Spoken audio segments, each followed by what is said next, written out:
Sabay-sabay po nating basahin ang salita ng Diyos. Yan sa 1 Samuel verse 17, 8 to 11. Sumigaw si Goliath, "Bakit nakahanay kayong lahat dyan? Ako'y isang Filistino. Ilalaban sa akin. Kapag ako'y natalo, ngunit kapag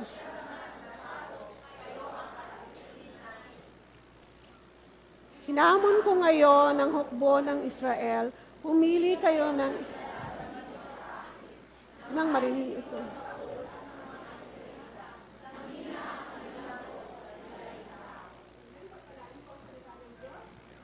Ngayon naman po ang ating pag-aaralan is about getting past your fear.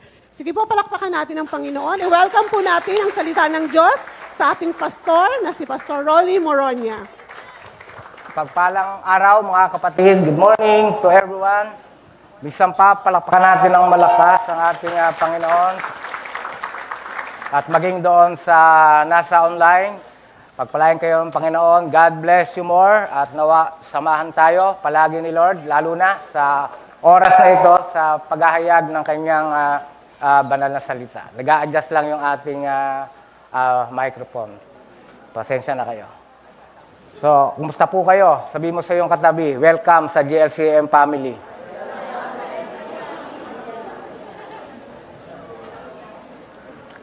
Ang topic po natin ay getting past your fear.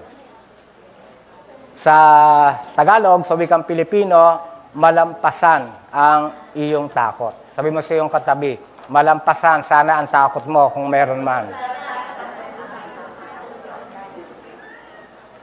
Ang sabi ng Panginoon ay take courage, hindi po ba? Kasi ang courage, hindi ibig sabihin yan manhid ka na at hindi ka na nakakaramdam ng takot.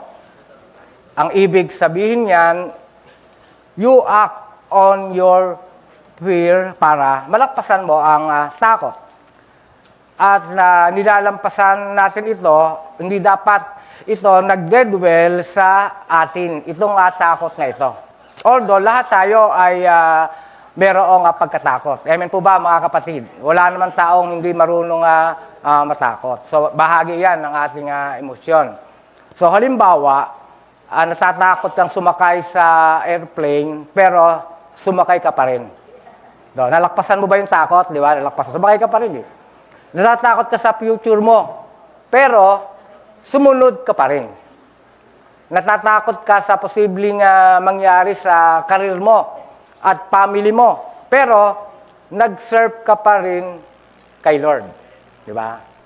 Pinamimili ka, halimbawa, ng jowa mo. Tapos, sasabihin ay, ayoko na sa'yo. Pero dahil mahal mo si Lord, nagpatuloy ka pa rin. Nilampasan mo yon. Di ba? Amen. So, kaya simulan natin ang ating pag-aaral na ito, ang topic na ito, bagamat na posible na iba't ibang takot ang nararamdaman natin, pero dahil kay Lord, pwede nating pagtagumpayan ito. Pwede ba palakpakan natin ng malakas si Lord? Sino ngayon ang nakarinig ng istorya o story about Saul and Goliath? Meron ba nun? Sabi ko sa inyo, basa-basa naman sana kayo. Ang meron, David and Goliath, mga kapatid. David and Goliath, di ba? Di ba nung nakaraang linggo, nakikiusap ako sa inyo, nararamdaman ng speaker, pagka kayo ay nagbabasa ng Bible, pagka Old Testament ang pinag-uusapan, di ba? Kaya mahalaga yung Sunday school eh. Pero, sa uling Goliath, wala po akong nabasa o narinig na ganyang istorya. Kaya nga, ang kwentong Saul, ang Goliath, ay ito ay hindi nangyari. Pwede sanang nangyari ito. At ang dapat na kwento talaga ay Saul and Goliath. Yun talaga dapat ang naging kwento nito, Saul and Goliath. At hindi David and Goliath. Bakit po? Kasi talaga naman yung dapat ng kwento. Pero ang nangyari nga, naging kwento nito ay si David and Goliath. Bakit po? Kasi dahil itong si Saul, siya ang hari ng bansang nilalait ni Goliath. Siya ang may pinakamataas na katungkulan sa bansa. Siya ang may pinakamalaking pananagutan. Siya dapat ang responsable. At siya dapat ang humaharap sa hamong kinakaharap ng kanyang bansang pinamumunuan. At higit sa lahat, siya ang hinirang ng Diyos at pinagkatiwala ang mga laga sa kanyang bayan.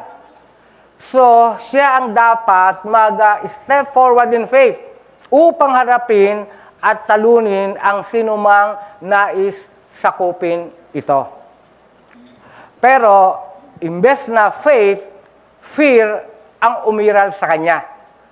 At dahil dito, na-miss niya ang opportunity to be the protagonist of what could have been one of the greatest stories of all time. Pangalan niya sana ang sinisigaw ng mga mamamayan ng Israel ng araw na iyon. At hindi ang pangalan ng isang bagitong pastol. Magandang legacy sana ang iniwan niya. Ang dahilan, hindi niya napagtagumpayan ang higanting takot na mas malaki pa kaysa kay Goliath. So, ang problema ni Haring Saul ay hindi si Goliath, kundi takot. Sabi nga po ninyo, takot. Fear is a real problem. Ito ang nagpapahinto, nagpapalubog at nagpapalugmok sa napakaraming tao. At upang umusad tayo sa paglago, pag-unlad at pagiging successful sa buhay pananampalataya at maging sa praktikal, kailangan nating harapin ang ating mga takot at hindi iwasan. Haharapin natin mga kapatid, hindi natin may iwasan. Always remember, hindi kasalanan ang matakot mga kapatid. Ang kasalanan ay pag hindi tama ang pag-react mo o pag-resolve mo sa ikinatatakot mo. Kasi the moment na tumalikod ka na, umiwas ka na, talo ka na agad. Kaya mga kapatid, ang mga kwento sa Biblia ay hindi lang basta naisulat para magbigay ng impormasyon. Ito ay mga totoong pangyayari na ginawa ng Diyos noon at ginagawa pa rin niya ngayon para sa kanyang mga anak. At inilagay ang mga kwentong ito para makita natin ang ating sarili at para ma-assess natin ang ating relationship sa Diyos. At mula sa bahagi ito ng kasaysayan ng bayan ng Diyos, tatalakayin po natin ang tatlong bagay. Normal ba sa isang mananampalataya ang matakot? Ano ang bunga nito sa isang tao? Paano ito mapaglalabanan? Simulan natin. Ang una, the feeling of fear is normal for God's people. 1 Samuel chapter 17, verse 1 to 11. Ngayon po, hindi po tayo magbabasa ng mga talata. Kung hindi, bibigay ko lang sa inyo kung ano yung ating pinag-usapang talata, and then sa bahay ninyo basahin. At maaari yung buong Samuel para talaga malaman ninyo, maintindihan nyo, makapag-contemplate kayo. So, yun ang assignment ninyo, mga kapatid. So, bakit hindi hinarap ni Haring Saul itong si Goliath? Kung ilalagay mo ang sarili mo sa sitwasyon niya, maunawaan mo na may dahilan kung bakit. Una, hindi karaniwang mandirigma po itong si Goliath. 10 feet ang tangkad niya. 10 feet, mataas pa yan kay Brother Jomar. Andito ba si Bayo pala, si Brother Jomar? Okay, Brother Dave. Asas Brother Dave?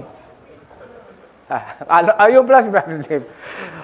Fully armored siya. Trained killer siya mula pa nung bata. Ay, ibig sabihin, sanay siya na pumatay, di ba? At may reputasyon siya bilang undefeated champion. So, kahit leader ka ng hukbo, matatakot ka talaga. Ang fear na Saul ay hindi lang based on imagination, it was fear based on reality. Pangalawa, may insecurity na si Saul ng panahong iyon. Matagal na siyang insecure at spiritually drained. Dahil winidro na ng Diyos ang kanyang anointing sanhi ng hindi niya pagsunod sa kalooban ng Diyos. May pagkakataon na hindi na niya ginawa ang eksaktong ipinapapagawa ni Lord sa kanya. Alam niyo mga kapatid, kahit tayo mga Kristiyano, kapag hindi tayo masunurin sa Diyos, nawawala yung bisa, yung impact ng pagiging Christian natin. Kumbaga, yung anointing nawawala talaga yan. Although, yung kaligtasan, maaari ligtas ka pa, pero hindi ka powerful Christian. Baka recycled Christian ka. So, alam niyo ba yung recycled Christian? So, may pagkakataon na hindi niya ginawa ang eksaktong ipinapagawa ni Lord sa kanya. At nang i-confront siya ng Diyos, nangatwiran pa siya sa halip na magsisi at magpakumbaba. Nabasa niyo ba ito, mga kapatid? So, basahin ninyo sa bahay, So, down siya spiritually. Ito nga si Saul, o itong si Saul. Tapos, ito ang isang malaking hamon. Matatakot ka talaga. Pangatlo, alam niya ang presyo na nakataya. Hindi ito personal na duelo sa pagitan ng dalawang tao lamang. Ito ay may consequence para sa buong bayan. At na sinasabi dito, nabasa natin, ang sabi ni Goliath, kapag natalo ako, kami ang magiging alipin ninyo. Pero kapag natalo ang champion ninyo, alipin namin kayo. So, yun ang challenge po, mga kapatid. Meaning, kapag natalo siya, hindi na magiging malaya ang bayan ng Israel. Ang bawat pamilya ay magiging alipin, magko-collapse ang buong bansa. So, bilang hari na responsable sa kanyang bansa, tinitimbang niya ang bigat ng hamon. Ramdam ni Saul ang bigat ng responsibilidad ng isang leader. Kasi ang mga leader dapat, hindi ang sarili lamang ang kanilang iniisip. Ganyan mag-isip ang mga leader. From a military standpoint, wala talagang logical chance si Saul laban kay Goliath. Kasi nga, mas malaki si Goliath, mas experience, mas lethal, mas well-equipped. Kaya kung ikaw ang hari, kung ikaw ang nasa kalagayan ni Saul, at alam mo na wala kang laban, matatakot ka talaga. Ngunit, alam nyo ba na ang panghihina ng kaluluwa ni Saul ay hindi nag-umpisa nang maghamon si Goliath? Hindi doon nag-umpisa yon, mga kapatid. Bago pa dumating ang tagpong ito, si Saul ay nabubuhay na sa takot. It all started when he disobeyed God in earlier chapters of 1 Samuel. Kaya ako pinabasa sa inyo, yung background na yan. Nagdulot ito ng insecurity sa kanyang puso. Kaya mga kapatid, dito mo makikita kung talagang ikaw ay born-again Christian. Na kapag ikaw ay nagkasala, hindi ba meron kang pagkatakot, nagigiltihan ka, parang hindi ka mapalagay. Ibig sabihin ng Kristiyano kang totoo. Pero kapag ikaw ay nagpatuloy sa kasalanan, nagpapatuloy ka sa bisyo, nagpapatuloy ka sa mga carnality na ginagawa mo, check mo yung sarili mo, baka hindi ka talaga ligtas.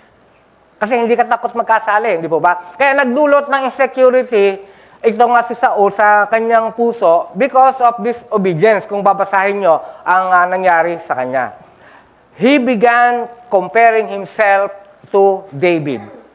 He began losing God's favor.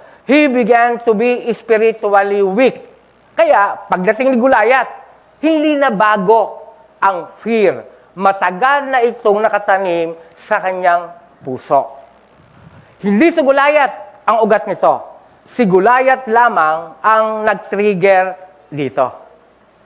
Kung titingnan natin, mga kapatid, ang sitwasyon ni Saul, may dahilan ang takot niya. It was human.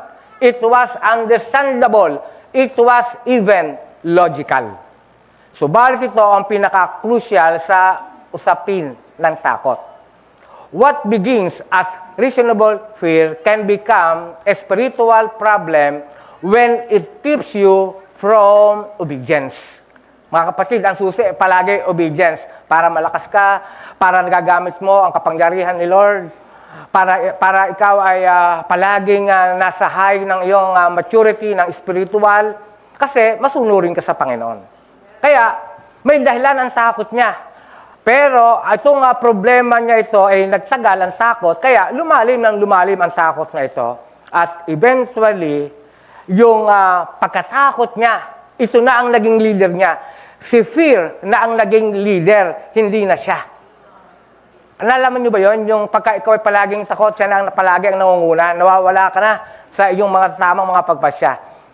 Kung saan siya dapat mag-step forward, tumigil si Saul. Kung saan sana dapat magtiwala ng hina ang loob niya. Kung saan dapat may pananalig, hinayaan niyang mag-take over ang takot sa puso niya. Ano ang lesson, mga kapatid? Matapos natin madinig at o kaya nabasa nyo na ang istoryang ito. Ito ang gusto ng Diyos na makita natin ngayon. Fear is not the enemy. Unresolved fear becomes the enemy of faith. Ulitin ko, fear is not the enemy. Unresolved fear becomes the enemy of faith. Hindi dahil valid ang pinagmumulan ng iyong takot, tatanggapin mo na lang na ikaw ay talunan. Hindi mo pwedeng sabihin, ganito talaga ako eh. Hindi pwede yun. Ang takot ay hindi lang issue ng physical realities. Ito ay spiritual issue. Kasi palagi mayroong labanan, mayroong spiritual warfare. Alam niyo yan, mga kapatid. Kapag panatag ang standing mo spiritually sa harapan ng Diyos, wala kang dapat ikatakot. Amen. Di ba?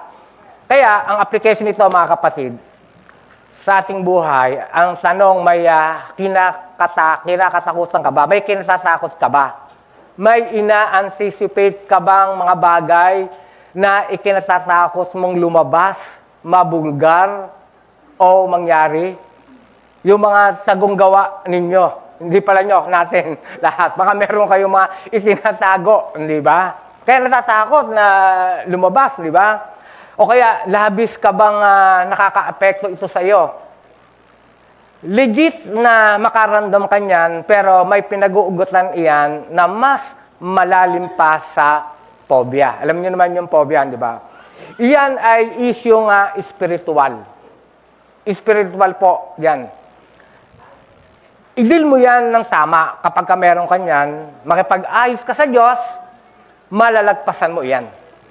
Psalms chapter 34, verse 4. Sabi, I sought the Lord, and He answered me. He delivered me from all my fears. Kayo naman bumasa, mga kapatid. I sought the Lord, and He answered me. He delivered me from all my fears. Ngayon, bago natin patuloy na talakayin how to get past your fear, alamin muna natin ang bunga nito sa ating buhay. Ano ba ang negatibong epekto ng takot? Ang pangalawang punto, giving in to fear is unnatural for God's people. Basahin nga natin muli, giving in to fear is unnatural for God's people. Sa 1 Samuel 17, 12-24, nandun po yun, hindi natin babasahin. May tatlong bagay na dinudulot ng takot sa isang mananampalataya. At kapag hinayaan mong lamunin ka ng takot, ito ang magiging problema mo. Una, you waste time and miss opportunities. Kasi natakot ka na eh. 1 Samuel 17, 12-16. Hindi natin babasahin yun. Sabi ko sa inyo. Makikita natin dito na habang si David ay abala sa pag-aalaga ng tupa at ng kanyang mga itineraries, gaya ng pagdadala ng supplies sa kanyang mga kapatid na sundalo, ang buong Israel naman ay naka-standby ng 40 days. Araw-araw, lumalabas itong si Goliath. Umaga at gabi. At wala ni isang mang Israel na kumikilos o gumagawa ng paraan. Isipin nyo ito, 40 days. Halos 1.5 buwan po ito, hindi po ba? 40 days na malayo sa pamilya ang mga mandirigma at ang tingin ng pamilya nila sa kanila ay bayani. 40 days na akala ng pamilya nila nakikipagbakbakan sila. Ngunit wala pala silang ginagawa. 40 days na pinagmamalaki ng mga anak nila sa kanilang mga kalaro, matapang ang tatay ko o matapang ang tatay nila. Ngunit ang tunay na nagaganap, 40 wasted days. 40 days of missed opportunities. Why? Dahil pinili nilang manahimik kaysa harapin ang higante. Mga kapatid, baka ang ilan sa inyo ay nakaka-relate dito. Meron ba kayong higante sa puso ninyo? Meron ba kayong gulayat sa puso ninyo? Kayo nakakaalam yan. Tanong, o kaya ilang araw ka nang naka-standby? O ilang buwan? O ilang taon? O ilang opportunities na kaya ang napalampas mo dahil natakot ka? O ilang beses sa sana ay nasaksihan mo ang mga kamangamang bagay na nagawa sana ni Lord, pero natakot ka. Kaya na-miss mo ito. How much time have you wasted? How many opportunities have you missed? Maaari wala tayo sa aktwal na labanan ng digmaan na katulad ng Israel. Magpapatayan sila. Pero sa buhay natin ay maraming digmaan. Yung mga problema ninyo, yung mga fear, mga anxieties, yung mga unresolved conflict, yung mga pangarap ninyo, lahat yan, sama-sama na yan, mga kapatid. Kaya ang sabi ng Ephesians, chapter 5, verse 15 to 16, pakinggan ninyo, sundan ninyo sa screen, sabi, be very careful then how you live, not as unwise, but as wise, making the most of every opportunity, because the days are evil. Pakinggan niyo po nito. Pakinggan niyo po ito, mga kapatid. Lesson number 1. Kapag nag-give in ka sa fear, sayang ang panahon, sayang ang pagkakataon. Ayaw mong mag-share ng gospel. Ayaw mong magbasa ng Bible. Tamad ka. O hindi lang sa spiritual na bagay. Tamad kang mag-aral. Tamad kang maghanap buhay. Alam mo nyo, sa Bible, ang sabi, wag pakainin yung tamad. Ayaw yan. Sinusumpa yan. Ayaw na katay Kaya dapat, dahil kung ikaw ay may mga pagkatakot, may pag-aalinlangan, may fear ka, ano mangyayari sa'yo? Kaya ang advice natin, address your fear. Be wise in using your time. Be productive. Dapat hindi tayo nag-aaksaya ng panahon. Dapat wise tayo. Yung mga wise na tao, ito yung nagiging successful. Di ba? Palagi ko nga sinasabi to, paumanhin nyo ito, paumanhin ninyo yung mga salitang ito, pero nakakatulong ito lalo sa kabataan. Di bali kayong ipinanganak na mahirap, wag lang kayong mamamatay na mahirap pa rin. Maniwala kayo sa akin. Kasi galing ako sa mahirap eh. Ramdam na ramdam ko yun eh. Di ba? Hindi ko sinasabing gawin nyo akong model. Hindi naman talaga ako masipag, hindi naman talaga ako mabait. Pogi lang po ako, sabi ng nanay ko.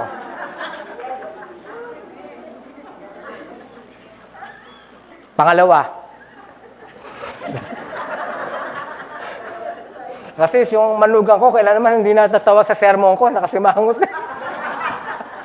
Okay, pangalawa. You will just go with the flow. Sa verse 17, verse 19, nang utusan si David ng tatay nila para dalhan ng pagkain ng mga kapatid, ang sabi ng tatay niya, ang mga kapatid mo ay kasama ni Saul at nakikipaglaban sa mga Filisteo. Ngunit, pagdating ni David sa lugar, hindi gayon ang totoong nangyayari. Yes, naka-battle formation sila, sumisigaw ng war cry, pero walang lumalaban. Puro forma lang itong mga Israelitang ito. Puro tunog lang ng tambol. Puro pagpapakitang gilas lang. Walang paggalaw na opensa. Kasi nga sa puso nila, takot sila kay Goliath eh. So, i-apply natin muli ito. Minsan, ganito rin ang ibang mga mananampalataya. Kapag hinayaang kainin sila ng takot at pahintulutan itong mag-operate ng mga kilos nila, makikita natin, pumupunta pa rin sila sa church. Maraming yan. Kumakanta pa rin. Ang gagandahan pa ng mga kanta para ng mga praise and worship team natin. Palagi, all things are possible. Nakikinig pa rin sila ng sermon. Very challenging ang mga mensaheng narinig every Sunday, di ba mga kapatid, di ba? Pero ang problem, walang movement. Walang movement. Walang risk-taking. Wala nang obedience. Walang anointing. Walang power. Wala rito niyan. Sa labas lang yan. May power ang mga taga-GLCM. Ano ba yan? Kili-kili power o anong power yan? Sabi ni Apostol Pablo, 2 Timothy chapter 3 verse 5, having a form of godliness, but denying its power. Pwede pala yun, Yung mukhang makadiyos tayo, hindi ba? Mukhang mga banal tayo, pero walang kapangyarihan, walang impact yung ating ginagawa, walang soul winning, hindi productive. Kasi nga, pwede na faithful ka, pero hindi ka fruitful. Alam niyo ba yun, mga kapatid? Yung faithful ka, walang problema. Pwede ka, maging panatiko ka, pero hindi ka fruitful, hindi ka productive. Hindi yan ang tinuturo ng ating Panginoon. Lesson 2, mga kapatid. Kapag nagpadlaig ka sa takot, pwede kang magmukhang spiritual, go with the flow sa mga spiritual activities. Mukha kang gumagalaw, pero wala nang spiritual power, walang impact ang buhay. Hindi nakaka-impluwensya, hindi nakakawin ng iba. Dahil dyan, maganda nag-a-assist tayo. Kaya tayo sa church, at sinasabi natin, maging result-oriented tayo, goal-setting palagi ang ginagawa natin para yung dulo. At the end of the day, may nagawa tayo. Amen po ba, mga kapatid? Kaya ang advice natin uli, address your fear. Don't follow the crowd. Follow Jesus. Palakpan natin muli ang ating Panginoon. Pangatlo, you will develop a mindset of quitting. Pagka hindi lumalakpas sa inyo yung pagkatakot. Tingnan natin. Nang naroon na si David sa pwesto ng mga sundalo ng Israel, na curious siya sa nangyayari. Kaya, kinausap niya ang ilang sundalo. Nagtatanong siya kung ano ang nangyayari. Nagtataka siya kung bakit walang lumalaban. Tinatanong niya kung ano ang reward sa makagagapi sa higante. Nang biglang lumabas muli itong si Goliath at naghamon. At sa kabila ng malaking reward, ganito yung sabi, sino mang makapatay sa kanya ay gagantipalaan ng hari. Bibigyan ng kayamanan, ipakakasal sa prinsesa at ang buong sambahayan ng kanyang ama ay hindi na pagbabayarin ng buwis. Wala ni isang nagtangkang sa kanya, kahit may mga nadinig na yung mga reward. At ang ginawa ng Israel, natakbuhan silang lahat. Imagine, nagtakbuhan pa sila. Kanina hindi kumikilos, kaya nagtakbuhan sila lahat. Hindi na nga sila sumusulong, ngayon, umaatras pa sila. Mga kapatid, apply uli natin sa ating buhay. Ang ganitong sitwasyon ay nangyayari sa maraming mga tao na tinatawag nila ang kanilang sarili na Christian o born again o follower ni Lord. Na matapos mahirapan, matapos masaktan, matapos mabigo, ang sinasabi, ayoko na, tama na, magkukwit na lang ako. Pero, pag tinanong mo naman siya, makapangyarihan ba ang Diyos mo? Wala bang imposible sa Diyos? Ikaw ba ay si Jesus ba ang tagapagligtas mo? Ang sasabihin niyan, big yes, of course. Di ba ganoon? Alam niyo ba yon? Di ba? Aminado siya. Oo, Christian siya. Pero, aayaw pa rin. Magkukwit pa rin siya sa mga responsibility sa ibang mga dapat niyang gawin. Merong mga ganyan, di ba? Bakit? Dinaig ng takot ang pagkatao. Pero alam niyo mga kapatid, ang bad news, ang kaaway, hindi nagkukwit. Good news yan sa mga kaaway, sa kampo ng mga demonyo. No? Hindi sila nagkukwit. Tandaan nyo, ha? Napaka-consistent ni Satanas. Bakit ko sinasabi na kahit consistent? Kasi kahit saan lugar kayo naroon, sinusundan niya kayo eh. Amen po ba? Sa negosyo ninyo, sa church, maging sa church, pwede kayong sundan. Di ba? Bayarin, nandito yung mga demonyong yan. Pero in Jesus' name, lumayo ka sa amin. I rebuke you. Di ba? Kaya tingnan, sabi ng 1 Peter chapter 5 verse 8, be alert and sober mind. Your enemy, the devil, prowls around like a roaring lion, looking for someone to devour. Tulad ni Goliath, araw-araw siyang lumalabas para umatake. Mga kapatid, ano ang advice ko sa inyo? Kung nag-give up ka dahil sa takot, kailangan mong bumalik sa laban. Alam ni Lord ang bigat ng laban mo. Kaya nga, napakaraming promise ni Lord sa Bible na palaging sinasabi, I will be with you. Hindi ka nilikha ng Diyos para tumakbo, nilikha ka niya para lumaban.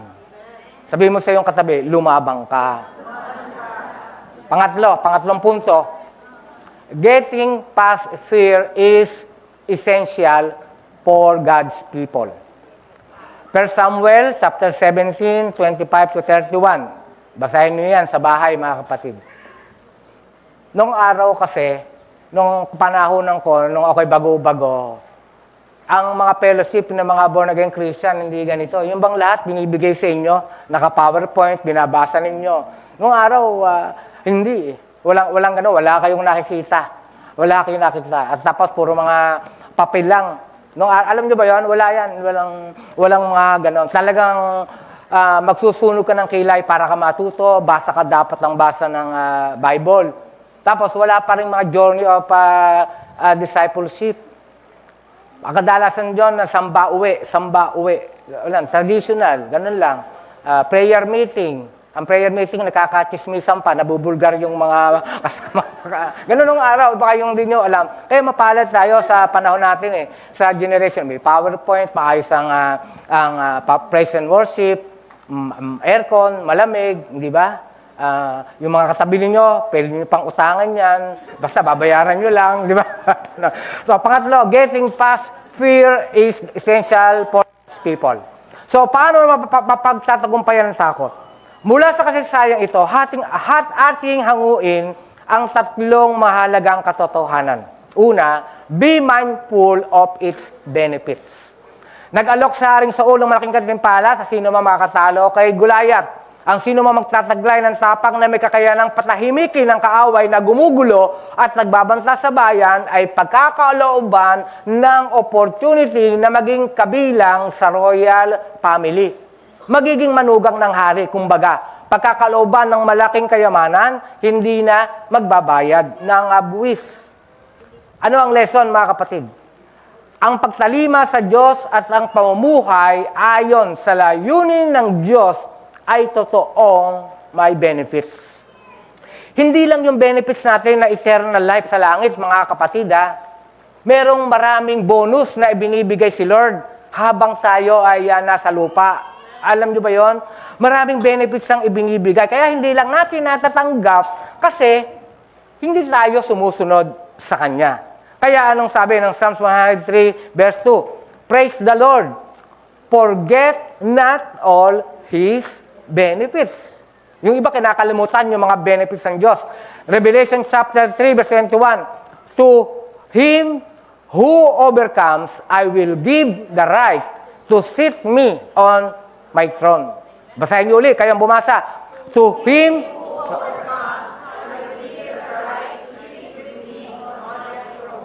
mga kapatid, malalaking gantimpala ang naghihintay sa sumusunod sa Diyos at nagtatagumpay.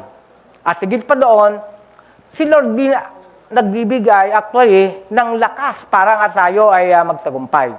Ang gagawin mo, susunod ka lang. 1 Samuel chapter 2 verse 10, those who oppose the Lord will be shattered. Kaya sabi, With every decision comes consequences.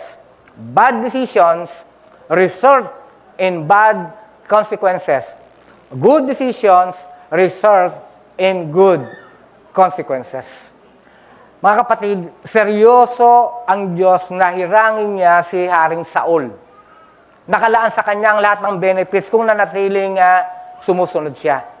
Ngunit ang naging problema ni Saul, hindi ang kanyang kakayanang lumaban, kundi ang kanyang kakayanang sumunod sa kagustuhan ng Diyos.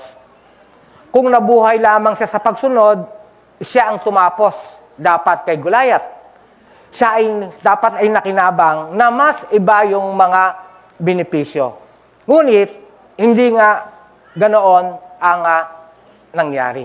Mga kapatid, sa buhay natin, sa kalooban po natin, mga kapatid, merong ba tayong pakikipaglaban between Saul at David? Meron ka bang Saul at may David?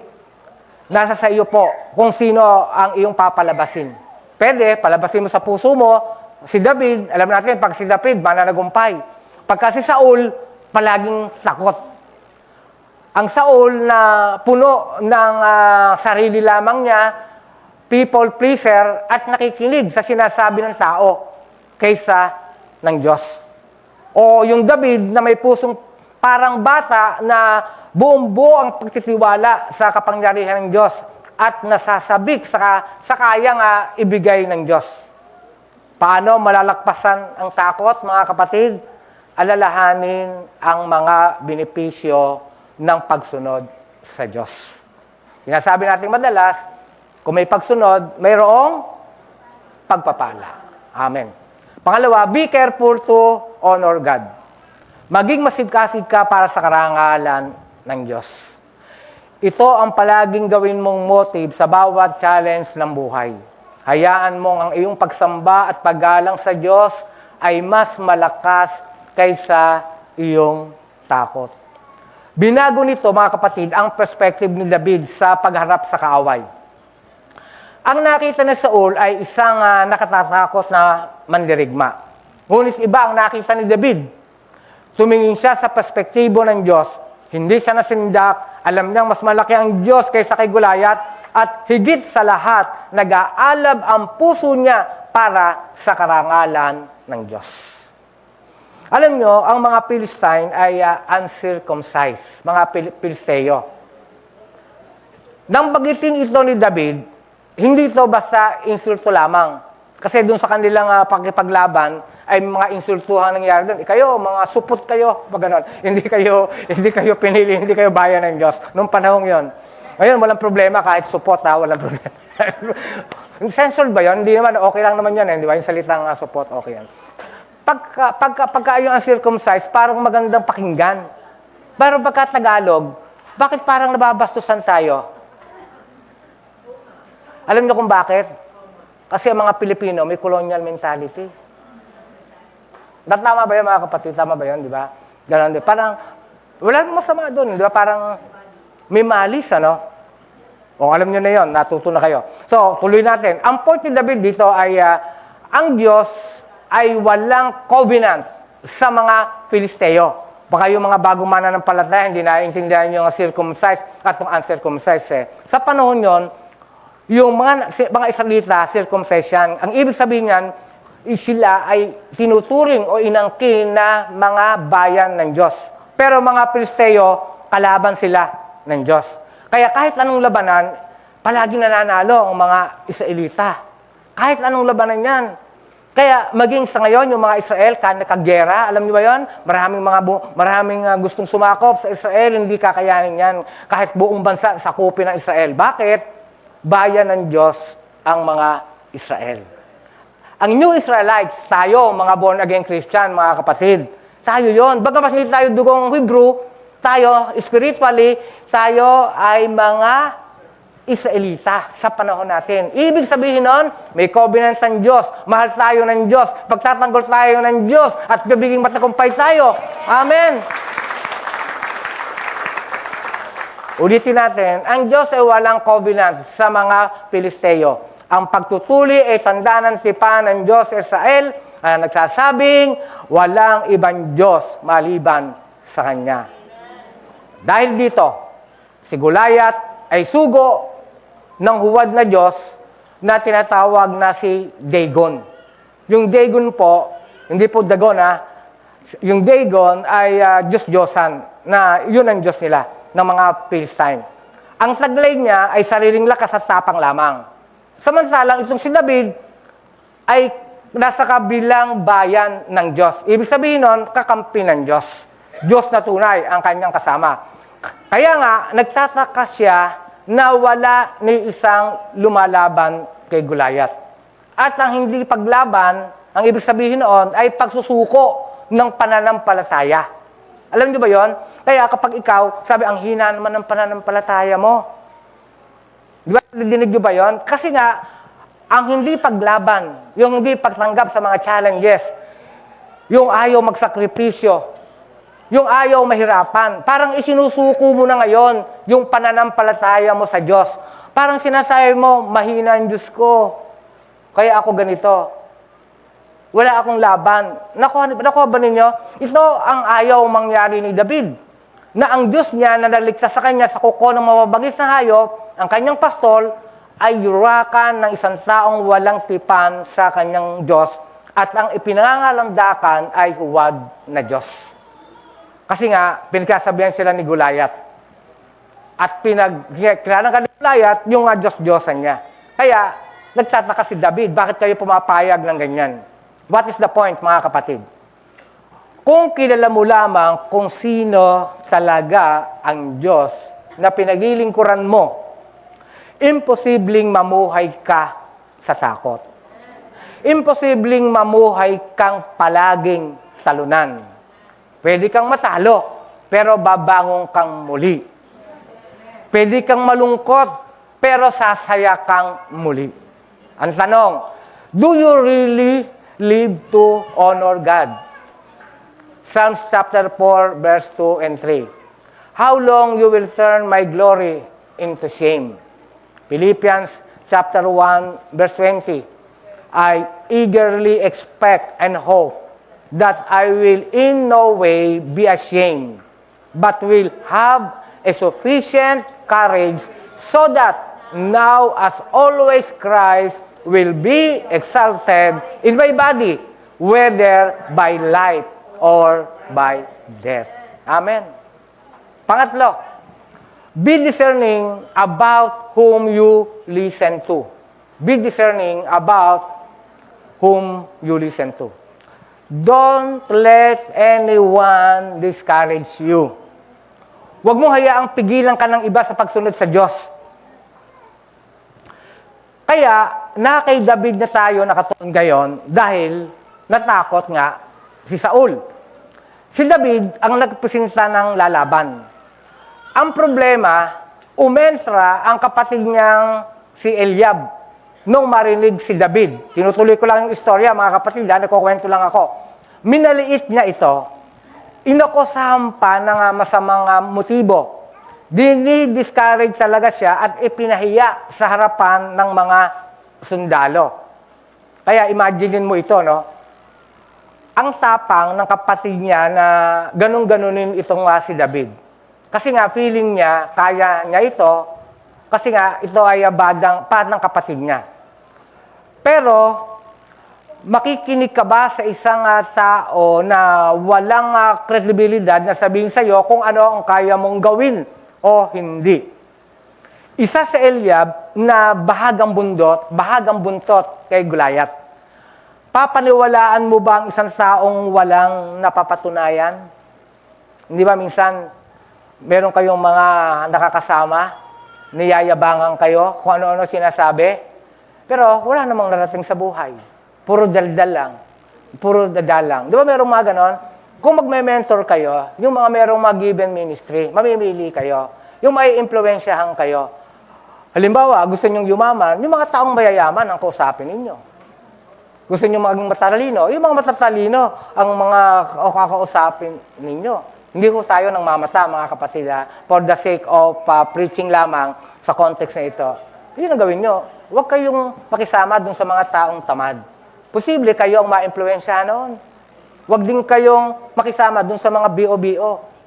Balang araw, BO-BO ka rin, di ba? So, alam niyo na ang ibig kong sabihin, nakakaintindihan tayo, hindi po ba? Kaya, tuloy natin. Kaya, sa kabila ng discouragement ng taong dapat, sana ay nagpapalakas sa loob niya, hindi siya nagpatinag. Itutuloy pa rin niya ang kanyang plano. Ito ang ginawa ni David. Hanggang sa makarating siya sa harap ng hari. Kaya, imaginin mo naman kung ikaw ang hari, para yatang malaking insulto ito sa kanya. Di nasa harap na siya ng hari, itong si David, na bata, na ang trabaho nito ay pastol, nag-aalaga ng mga tupa. Pero siguro sa isip ng hari, kung mangdirigma ang kausap niya at magpipresinta, okay pa sana.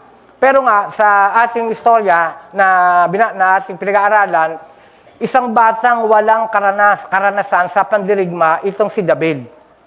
Pero, may karanasang lumaban sa mga mababangis na hayop na mas malaki at mas malakas sa kanya. Yun yung background ni David Kasi nga, pastol siya, kaya niyang pinagtatanggol niya yung mga tupa, alaga niya, ay kaya niyang labanan yung mga mababangis na hayop. At dahil wala nang ibang option, napilitan na ang hari na payagan siya. And the rest was history. Basahin nyo na lang sa 1 Samuel. Sinubukan siyang pahinain ni Eliab, sinabi ko kanina, pero ano nangyari? Nagpatuloy si David. Kaya may duda ang hari sa kakayanan niya, pero nagpatuloy pa rin siya. Why? Matalas ang pandinig ni David sa tinig ng Diyos. Kilala niya ang Diyos na pinaglilingkuran niya. Kilala siya ng Diyos na pinaglilingkuran niya. Buong buhay niya, kahit bata pa lang, ino-honor niya ang Diyos. Ano ang katunayan? 70% ng Psalms, si David ang sumulat. 70%. Ang tanong, paano kaya kung pinakinggan niya ang kuya niyang Eliab na walang tiwala at discourage siya? Siguro, ang mayayari yan, ganito, na-miss siguro niya ang turning point ng kanyang buhay, na kung saan ay tinaguran siya ng Diyos na man after His own heart. Hindi po ba? Hindi sana siya kinilala bilang greatest king of Israel. Kasi pagtapos ng pangyayari yun, naging hari na si David At baka hindi rin siya ang lahing pinagmulan ng ating tagapagligtas. Mga kapatid, si David, sa human side, ay ang pinagmulan ni Jesus Christ, mga kapatid, ng Diyos na nagkatawang tao. Si David, lahi ni genealogy, si David ang pinagmulan ng ating Panginoon. Ngayon, paano malalagpasan ng takot? Muli, discipline yourself to listen to the voice of God to the point that all voices around become just noise. Sa ibang salita, maraming mga nag-uudyok sa inyo, maraming discouragement, maraming mga advice, maraming payo, maraming sabi-sabi, maraming mga salita. Pero ang pakinggan mo palagi, ang tinig ng Diyos sa iyo. Sigurado, magtatagumpay ka. Amen. Plakpakan natin muli ang ating Panginoon. Sa pangwakas, mga kapatid, ito ang kwento nila Saul at Gulayat. Si Gulayat ay kalaban ni Saul, natakot si Saul, hindi siya nagtagumpay. Isang malungkot na kwento ng takot, pagkatalo, at mga nasayang na magandang pagkakataon kay Saul. Isang hindi magandang kasaysayan ng buhay na kinapulutan natin ng aral ngayon. Isang sitwasyon na pwedeng hindi magkagayon kung pinili lamang gawin kung ano ang nararapat. Ang kasaysayang Saul and Goliath ay hindi natapos sa lubusang pagkatalo. Tayo rin, mga kapatid, kung meron tayong pagkatakot, meron mga inconveniences, may mga bagay, mga problema, challenges, hindi pa tapos. Hindi pa tapos. Hindi pa tayo lubusang natalo. Kasi nandito kayo, nadidinig nyo ito Hindi po ba? Kaya, anong nangyari? Gumawa ang Diyos ng mas maganda at inspiring na kwento. Ano yan? Ang David and Goliath. Isang kasaysayan ng pagharap sa takot. Isang kasaysayang nagbigay linaw sa atin kung ano ba ang takot. Ano ang ibubunga nito sa atin? At kung paano ito mapagtatagumpayan. Ang challenge, mga kapatid, maaaring matagal ka nang pinahirapan at ginagawang inutil ng Goliath mo. Maaaring matagal ka nang iniinsulto ng Goliath na ito. At maaaring unti-unti mo nang tinatanggap na wala ka nang magagawa upang mapagtagumpayan ito. Ngayon, mga kapatid, gumuhit ka ng isang bagong kasaysayan. Pamagatan natin ito ng i-blank nyo muna, blank and Goliath. Naka-blank yan, and Goliath. Sa blank, ay ilagay mo ngayon yung pangalan mo at identify mo ang Goliath mo. Parang ganito, Rolly and Goliath. Kayo naman, ganun din. Sipin nyo ko, David and Goliath. Pero David lang talaga ang pangalan nun, si David Cruz. Jomar and Goliath. O ano ang pangalan ninyo? Iligay nyo sa isip niyan. Mula sa mensahe ng Diyos na iyong napakinggan, gamitin mo ngayon ang iyong natutunan. Baguhin mo ang paghaharap mo dito. Gamitin mo ang mga natutunan mo ngayong araw, mga kapatid. At isigaw mo ngayon sa iyong sarili ang salitang ito. Ako isusigaw ko, Rolly and Goliath. Kayo naman yung pangalan ninyo and Goliath. Ready na ba kayo? Ready, go! Rolly and Goliath. Isa pa, Rolly and Goliath. Isa pa, Rolly and Goliath. Tumayo po tayong lahat. Awitan natin si Lord na may pagsamba. I'm reaching, barely breathing. Do you see me here below?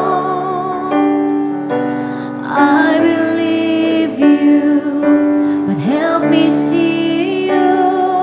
I need to know that you're near me, Lord. Fear not, I am the Lord, your God, and trust that I'm working all things out. So in the field of doubt, plant a seed of faith, and I send the rain. I send the rain.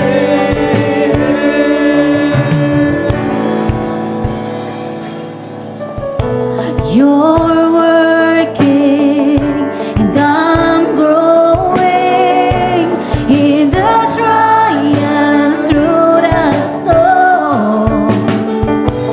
In the waiting, teach me patience. Remind my heart that I'm not alone. You say, fear not, I am the Lord your God, and trust that I'm working all things out. So in The field of doubt, let us see the faith. I'll say the Mga kapatid, pakinggan po natin ang sinasabi ng 2 Timothy chapter 1 verse 7. For God did not give us a spirit of timidity, but a spirit of power, of love, and of self-discipline. Kasama mo ang Diyos. Ginapi ng ating Panginoong Kristo ang kaaway. Hindi mo kailangang matakot. Huwag mong hayaang maagaw ng takot ang mga pagpapalang inihanda ng Diyos para sa iyo. Fear not, I am the Lord your God, and trust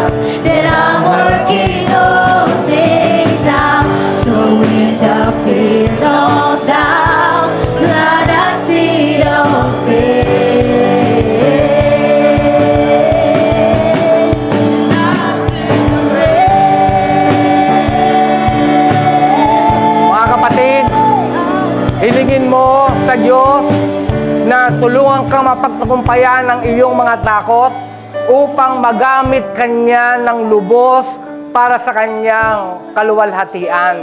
Mga kapatid, ang Diyos ay hindi pa tapos sa atin. Meron tayong gagawing kwento para sa Kanya. Itatanghal natin siya, bibigyan natin siya ng parangal. Kasi matatagumpay tayong Kristiyano, lumalaban at hindi natatakot. Tuloy natin ang pag-awit sa Panginoon. Let it rain, let it rain. Things start to change. Bring the rain, bring the rain. Yes, hallelujah. It won't stay the same. From glory to glory, you're writing my story. When it rains, when it rains, let it rain. Let it rain, let it rain. Things start to change. Bring the rain, bring the rain. It won't stay the same. From glory to glory, you're writing my story. When it rains, when it rains, when it rains. Fear not, I am the Lord your God, and trust that I'm working all things out. So in the fear of doubt, let us see your face. I'll stand and wait. Taas natin ang ating kamay sa Panginoon. Panginoon Diyos, marami po nga salamat sa iyong aral, sa iyong mga salita na aming nadinig at aming tinatanggap ito ng buong puso, Panginoon. Tulungan mo po kami na huwag manatili ang takot sa aming mga buhay. Sa halip, Panginoon, ay kami ay magiging matatag sa lahat ng mga challenges, anumang problema o anumang pinagdadaanan namin o anumang gawa ng kaaway sa aming buhay. Binigay mo na po sa amin ang paraan. Tinuruan mo na pa kami. Ang nais lang namin, Panginoon, palagay mo pong paalala sa amin na kami ay iyong mga anak, kami ay iyong mga pinili. Kami, Panginoon, ay iyong palaging ipinagtanggol. At pinagtanggol mo na nga kami, Panginoon, nang dahil sa krus. Kami ay mga mananagumpay na Kristiyano, more than conqueror, sapagkat iyon ang ninanais mo sa amin. O Diyos, amin pong tinataas sa iyo ang mga katatayan na narito, ang mga kananayan, ang mga anak, ang mga bata na nandito, Panginoon Diyos. Ilayo mo po sila sa anumang uri ng sakuna at kapahamakan. Ligtas mo po sila sa gawa ng kaaway, Panginoon. At ang iyong pagpapala, masaganang buhay, ang palagi naming matanggap sa iyo. Palagi mo po kaming kupkupin, Panginoon. Palagi mo po kaming, Panginoong, yakapin sa aming mga pagkalungkot, kung anumang aming mga nangyayari sa aming buhay. Ikaw ang patuloy, O Diyos, na aming sandigan at wala nang iba. Katagpuin mo, Lord, ang aming mga pananalangin. Ikaw ang siyang nakakaalam nito. Ikaw ang nakakaalam ng aming buhay. Walang imposible sa iyo. At ang sabi mo sa iyong salita, kung kami ay mananatili sa iyo, ikaw rin naman ay mananatili sa amin. Kaya, Panginoon Diyos, muli, nagpapasalamat kami sa iyo na aming mapagtatagumpayan ang mga pagsubok na ito dahil ikaw ay palaging kasama namin. O Lord, be with us, O Lord. Your presence, O Lord, ay palagi naming kasama. Yun ang aming sinasampalatayanan, yun ang aming pagtitiwala. Salamat po, Ama. Ito pong aking dalangin na merong pagtitiwala sa iyo sa pangalan ng Ama, ng Anak, ng Espiritu Santo, sa ngalan ni Jesus. Lahat tayo magsabi ng Amen at Amen.